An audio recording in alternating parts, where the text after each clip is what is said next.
Solid steppers, solid steppers to wealth.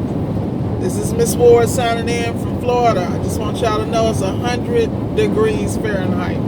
Like, I looked at that and I said, okay, I'm used to 91, 92, 93, but they are showing out with this 100 degrees. I don't know. You need to tell them people stop messing with the atmospheric conditions. And I'm going to leave that right there. Right there.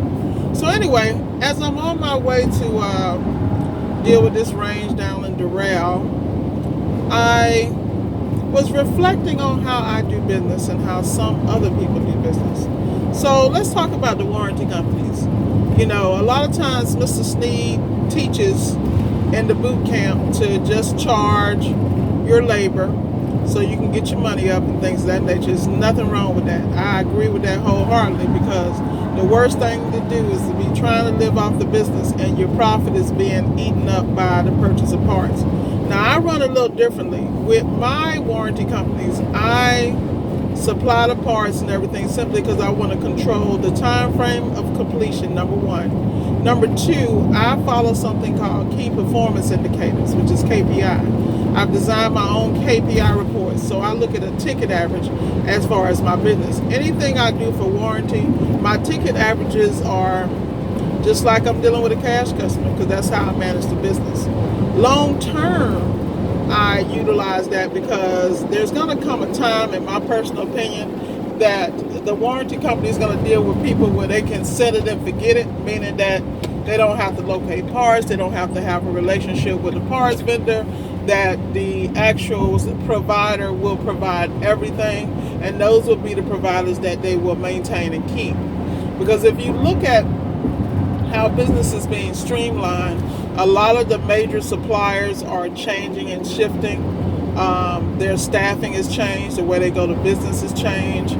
I'm sure the situation that we had with the quote-unquote epidemic affected how they did business, and the people at the top, they were smart. They looked at that structure to see how lean they were in order to be productive, which is why I run my organization very lean.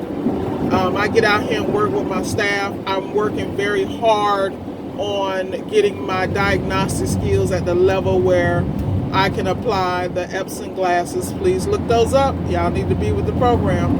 I'm buying those glasses for my staff. Those glasses run about $2,000 each, average between $1,800 to $2,500. And what they are is that your tech can go into a job, put the glasses on, connect to the iPhone or Android product, and you can walk them through the diagnostic process. You see what they see exactly from your phone.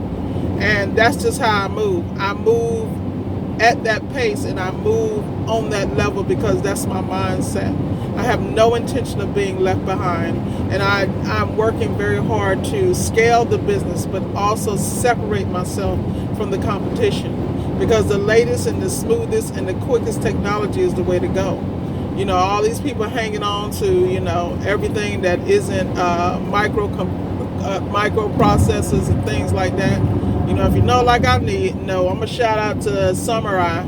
You know, look, Samurai Repairman, that diagnosis game and knowing how to do schematics and understanding processes and being very clear about the tech sheets, you need to be the best at that, period. And if you're the best at that, you can focus on just an area. You can be the guy that only does control panels. You can be the guy that only does ice makers and reprogramming. Like I just did a job where I made pretty good, well, really great money off of installing a bottom ice maker, simply because the delivery personnel didn't feel comfortable and didn't know how to install it on a GE. You know, yeah, there's some extra steps. You got to change the water valve to a dual water valve so it can feed both ice makers, which is common sense.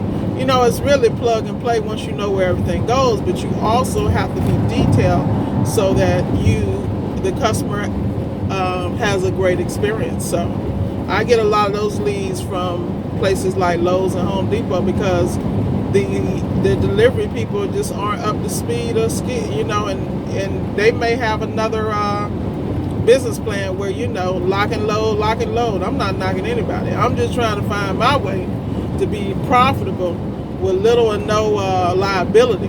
And see, that's real management. in my opinion. Real management is when you look at a situation, see everything that can go wrong, and put safeguards in place. Don't be out here freewheeling and things like this, because what's going to happen is you're going to get frustrated, you're going to have issues, because every day there is going to be an issue. So real business people prepare for that.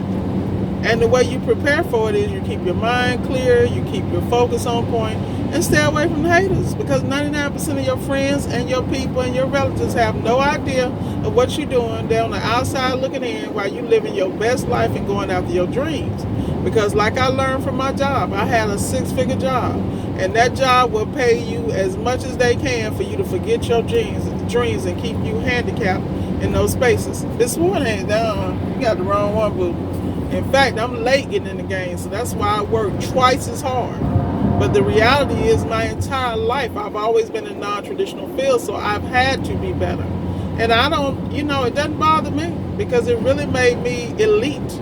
And I'm working on being even better, because I have to compete with myself. When I used to work for this company, the only issue I had was me, meaning that I had already hit every plateau, and there was really no competition, because people were so busy trying to do the least amount of work instead of taking advantage of all the programs and the training that were offered outside of traditionally what you do, from tuition reimbursement to everything else. But at the end of the day, you got to be on the game. The game can't be on you. So, like that said, I wanted to make sure I shared that tidbit with everybody, because I think about warranty, and so many people are so dependent on that.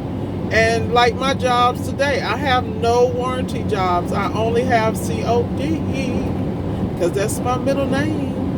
COD, cash and carry. But I'm like that because, and a lot of people scared to do COD because they scared they're gonna jack up something. Look, it's already broke when you got there. When you get there, you need to develop with some relationships with some people who can help you technically, and then you got to be humble and non-hard-headed. Ooh, woo.